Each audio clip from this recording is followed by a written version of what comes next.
Okay, so if you look at the very bottom of any world map, you're going to see this gap. It's a notorious stretch of water that's been the stuff of sailors' nightmares for literally centuries. We're talking a place of legend, shipwrecks, and just raw, untamable power. This is the story of the Drake Passage. So what is it about this 620-mile stretch of water between South America and Antarctica? What makes it so infamous? Well, we're about to find out exactly why ships have done pretty much anything to avoid it. And let me tell you, the answer is an incredible story of pirates, legendary explorers, and some of the most extreme forces of nature anywhere on Earth. All right, so our story actually begins not with some grand planned exploration, but with a 16th century pirate. Now, he was backed by the British Empire, but he stumbled upon this place completely by accident. And he was so terrified by what he saw, he absolutely refused to go any further. So you really gotta picture this. Drake's mission, it was all about conquest and plunder. But his whole plan got completely thrown off course by the raw power of nature. I mean, he sets out to attack Spanish colonies. He even survives this brutal mutiny. But then, right after he gets through the Strait of Magellan, a colossal storm just hits. His whole fleet is scattered, and his own ship gets blown terrifyingly far south, way into uncharted waters. It's incredible, really. He actually manages to find one of his lost ships right at the very edge of this passage. But when he saw the fury of that open water, the chaotic, violent sea, he knew. He just knew that going any further was certain death. There was no way. He and his crew, they turned right back around. And, Drake had absolutely no clue what he was even looking at. He thought, maybe this is the edge of the world. Or maybe it's the coast of that mythical, unknown southern land that people had been theorizing about for centuries. And of course, that land was Antarctica. So think about it. The passage ends up being named after the very man who was too afraid to actually enter it. That's how its formidable legend got started. And yeah, Drake wasn't the last one to be humbled by these waters, not by a long shot. In the centuries that followed, other legendary explorers would run into the passage, and every single one of them came back with the same dire warnings. Just listen to that quote for a second. That's from Captain James Cook. We're talking arguably the greatest explorer of his time. And even he got trapped in the Drake Passage while he was looking for Antarctica in the 1770s. He barely made it out with his life, and he came back with a crystal clear warning for the entire world: just stay away. And then you have what is, without a doubt, one of the most incredible survival stories of all time.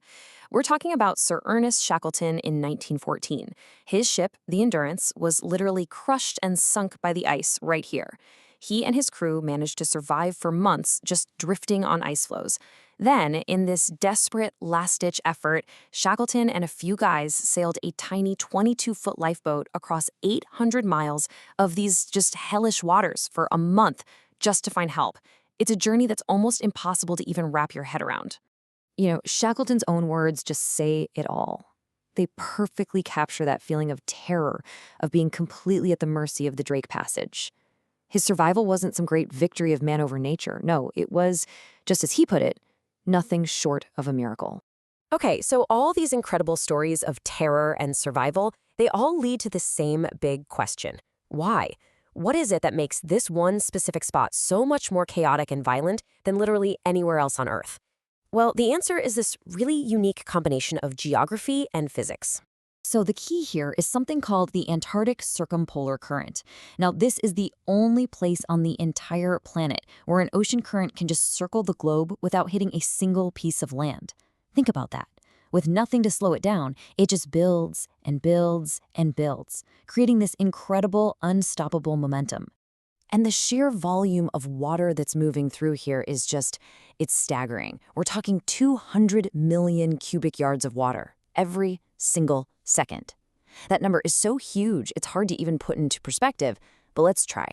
Okay, so you know the Amazon River, right? The mightiest river on the planet? Well, the flow of water through the Drake Passage is 600 times more powerful than the entire Amazon. It's not really a current. It's more like an entire ocean that's constantly on the move. And it's not just the current either. It's like a perfect storm of dangers. You've got these massive waves. Some of them are as tall as a 10-story building. You have the clash of warm water from the Pacific and freezing cold water from the Antarctic, which basically creates a nonstop factory for violent storms. The water itself is near freezing. And then, on top of all of that, you are completely, utterly alone. If something goes wrong out here, nobody is coming to help you. Yeah, this level of danger was so extreme that humanity basically decided, you know what, we're not even going to try to conquer this. Instead, we spent centuries just trying to find a way around it. And that search for a detour led to some other treacherous routes and, eventually, to one of the greatest engineering projects in human history. So for centuries, ships had this terrible choice to make. It was kind of like a pick your poison situation. You could risk the absolute chaos of the open water Drake Passage, or you could try your luck with the narrow, treacherous Strait of Magellan. Now, the strait had its own set of dangers for sure, but it was still seen as the lesser of two evils. But ultimately, the danger of going around South America was so great that it became a major reason for building the Panama Canal. I mean, just let that sink in.